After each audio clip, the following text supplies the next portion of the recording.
Alright guys, welcome to my thoughts on Kingdoms of Amalur.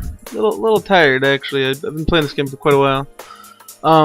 So yeah, I gotta say, going into it's a very complicated game. I've had expectations for like over a year now for this game, and I really love I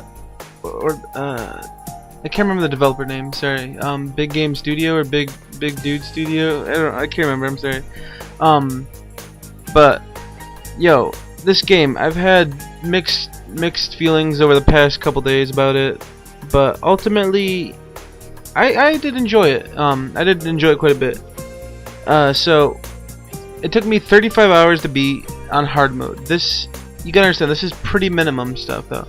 This game is massive, okay?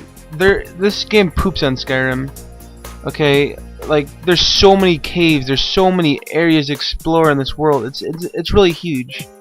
Okay, so you gotta understand, if I did every single side quest, which some people do that, they'll do all the side quests and do the main quest, there's at least over 90 hours for sure. By the end of the game, which I wasn't doing, I did side quests for like the first 20 hours, then I just kind of speed run through 2 of the guilds, and then I did the main quest. I had at least 50 side quests just sitting in my active quest list that I still had to do. So think about all the quests that people actually discover. There was still like at least 10 areas that I didn't even go into in the map, which means each of those little towns could have had several quest givers. It's huge, okay? You gotta understand, this game is massive, okay? So getting that through, I gotta start with story because that's what this game is kind of pushing. Not quite as much as the gameplay, but it's written by some pretty heavy hitters. So going into story, basically, in the beginning of the game you're killed, right? Which is a pretty interesting concept. You're basically brought back to life through this thing called the Well of Spring or something like that, or the Wellspring, Spring of Well, something like that. It's basically this magic liquid that can bring you back to life. This gnome guy, he's experimenting with it, trying to get it to work, and you're the first guy to get it to work with. Basically, after coming back to life, though, you find out that these enemies are trying to like get in there, kill you, find out what this water is, and break it. So what happens though is you come back from the dead, you no longer have a fate because that was taken away from you when you fulfilled it when you died. Because every fate must have an end, and you ended your fate. So you're basically fateless at this point. You have no destiny, you're free to do whatever you want. Which brings in several different leveling situations and combat mechanics. I'll get to that. But ultimately though, your goal is to stop this king. I have trouble with the names in medieval like fantasy stuff, but I forgot his name. He's like this magic king, this mage king, this sage king. He's like really strong mage guy. He's a king. He's basically dominating this entire world pretty much at this point. So your main goal is to go and stop him. Along the way you'll figure out more about your past. You'll meet new characters, stuff like that. I gotta say though, for most of the game, like outside of the main story, the characters are really boring. The quests are really boring. Once you get into the main quest, they start introducing some characters. There's a sacrifice or two. There could be a lot more. I'm starting to realize I have problems with Western RPGs. They don't focus on personal stories. They focus mainly on just heroic journeys and stuff like this. That, like, sure, yeah, you're fighting a war. I can understand that, but if you don't have characters that are interesting, or at least unique or something, they gotta have something extra. I can't completely follow a story that it's just so average to me. Like, I seriously skipped most of the cutscenes because it was, you're the guy without a fate, yeah, go over there, kill a bunch of goblins, come back, here's your reward, do it again 30 more times. It's boring, okay?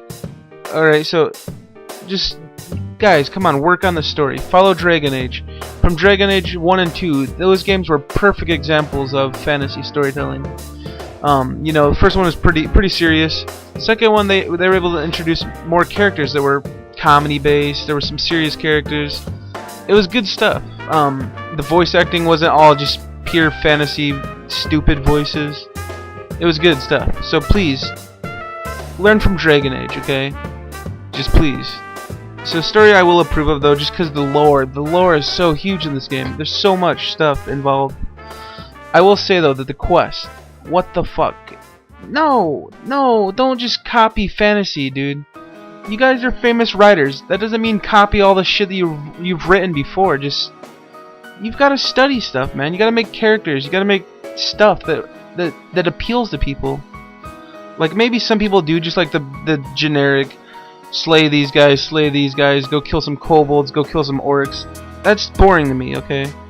But I am going to approve the story though, because it does pick up quite a bit and once you do the main quest. Okay. Gameplay. This is where it gets crazy. Alright, so character creator from the beginning of the game. You gotta create your character. Not too much involved, but there is like different hairstyles, different faces. You don't get to tweak like the size or anything like that, but it's pretty unique. I like it. Reminds me a lot of KOTOR. After that, alright, so the best way to explain this game, at least from my perspective, is Fable meets Dragon Age. Fable has that more actiony gameplay where you use magic and melee and ranged weapons. This game does too, but they take a note from Dragon Age and have hundreds and hundreds and hundreds of loot with different like stats and different effects attached to it. You get slots that you can put more abilities into. It's crazy. There's a lot of RPG in here to be handled in here. Alright, but yeah, pretty much it's more actiony gameplay. You know, you have dodges, you have counters, you have blocks, you have pretty much X is your primary, Y is your secondary. You can pretty much put any weapon in there, and that opens up there's no class system, but this game is very cool with this. It basically allows you to pick your destiny. So if you want to play more of a rogue character, put some points into your rogue skill tree. You'll unlock things like dagger specializations and fey blades and poison clouds and smoke clouds and stuff like that.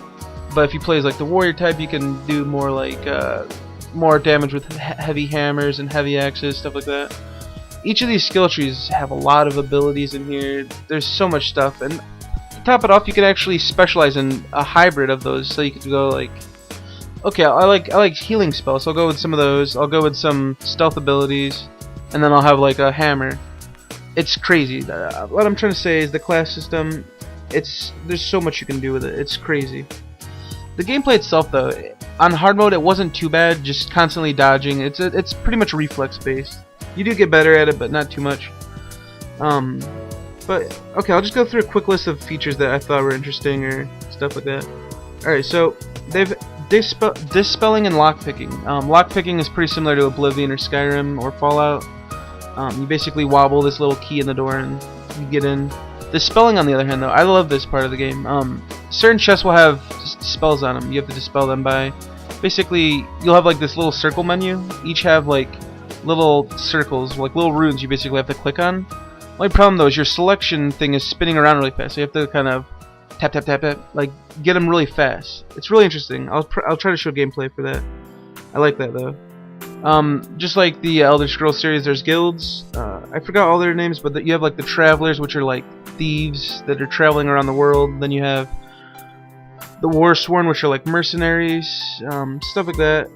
There's like 6 guilds or five or six guilds in this game. It's pretty crazy. There's huge crafting system, guys.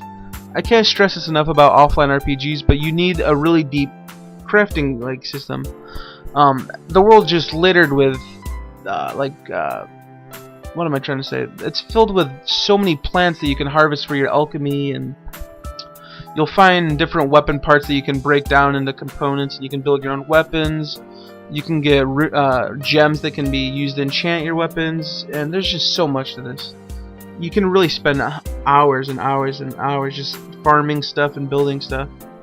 There's a stealth system, which I thought it was pretty cool. It plays like, if I had to compare it to like say Metal Gear Splinter Cell. Splinter Cell is more of the dark side where you can actually hide in shadows and sneak up on people. There's sound and stuff. This feels more like Metal Gear, where you have to get up behind them. Just go up behind them slowly. They won't notice you. You kill them. I like the stealth though. I played more of a rogue character, so it fit my playstyle pretty nicely. Oh, Fate. You basically have this thing called Fate. It's like Fate Switch or Fate something. You basically have this Fate attack, which you build up a purple meter by attacking enemies, and you take the fate from all of these enemies. Alright, so let's say you have 5 enemies in a room. You activate fate mode. Fate. I can't remember the name, but I want to remember it. But let's say you kill all these enemies in this room when fate mode is on.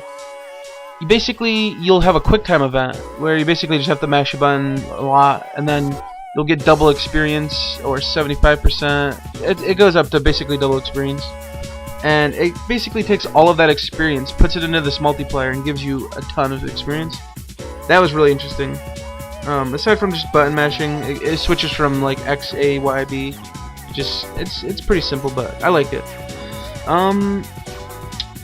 This kind of pissed me off. Your crafting skills only level up when you level up, so it's not like a normal RPG where if you let's say you use blacksmithing a lot, it won't get better over time. It only gets better when you put points into it. Kind of pisses me off a little bit, but it's how it works. They don't deal with morality in this game like Mass Effect or Dragon Age or Fable. It's straight up, you can do bad or good, doesn't really affect the story. Although I gotta say, some of this stuff is pretty dark. I was doing the Mercenaries Guild questline. This is gonna be a little bit of spoiler, but I didn't really feel like the guild had that big of stories to begin with. Basically at the end of the questline, you can either kill the demon that you're trying to defeat, like the cult that's trying to worship him, or you can actually side with the demon and kill everybody in this mercenary guild, which is really interesting. I like that. But there wasn't really any consequences besides the members of those guilds would try to kill me from there on. Pretty cool. I gotta say, the world in this game, I haven't explained this yet, but the world in this game is massive. Really, really big. Best way to describe it is I'd say MMO style. Basically, each area has a pathway to another area. Each area has usually a town, several dungeons, several NPCs you can talk to, and it's just really massive. You'll be exploring and you'll be discovering like 30 new areas just within like 10 minutes. Really cool. I like that. Another interesting thing is you can respec whenever you want to. You just go up to a Fate Weaver and he will reset all of your stat points, all of your skill trees, your talents. It's pretty sweet. Which gives you more chances to say, like, let's say you play half of the game as a warrior, you could switch over to you could respec and play however you want. You could try out a mage or you could try out a hybrid. It's really cool. And it costs very little money, surprisingly. I was thinking more like a lot, like maybe 50% of your money or something, but no, it takes like just less than like 1% usually. I had like 500,000 by the end of the game. It took like 1,000, 2,000 maybe. Final interesting thing was the houses in this game are actually linked together, so your storage is all in one big storage, like that. Alright, so gameplay I'm gonna approve. This game is crazy with the amount of content and gameplay. Like I was saying earlier, it's probably gonna take you over 90 hours if you go for every single side quest and stuff like that. Really good gameplay, guys. I approve of it. Sound, I'm gonna disapprove of this one. Just quick and simple. I gotta save some time. Music, average. Voice acting, average. Stop doing this, game designers. Stop it! Go look at Atlus's titles, like Persona, stuff like that, and Final Fantasy. I understand that these are heavy Japanese things, but still, learn from them. They know music, they know storytelling really well. So disapprove of sound, quick likes and dislikes. Oh. Don't you hate it in a game when you get new items, you have to go into your menu, let's say you pick up 2 new items, you gotta go to your items, you have to go to that category, you have to go down there and highlight it so it says it's not new anymore. This game, all you have to do is click on the category and bam, no longer new. I like that. Yeah, oh, saving, this is another big one. They don't deal with any menus when you save your game. You hit start, you hit save, bam. You can back out of there if you want to, or you can wait for the little checkpoint, little disc reader thing to finish. Doesn't matter. You can keep playing when it's saving. It's all good. It's all good. I like that. And one dislike, the quest markers. I really wish they had if you click on the quest, it should put you to the quest location automatically. They don't have that in this game. Try to learn from Skyrim next time. That was a really nice feature in Skyrim. And finally, overview. I'm trying to speed this up, by the way. Okay, so overview on Kingdoms of Amalur Reckoning. Really good game. The story is a little lacking, though. If you're a fan of hardcore fantasy stories with dragons and orcs and kingdoms fighting other kingdoms and gods that are worshipped and stuff like that, the story, it's interesting. Gameplay, though, is really the big draw. Check it out. I would recommend renting it or picking it up when it's cheaper personally, but it's definitely worth a check out eventually.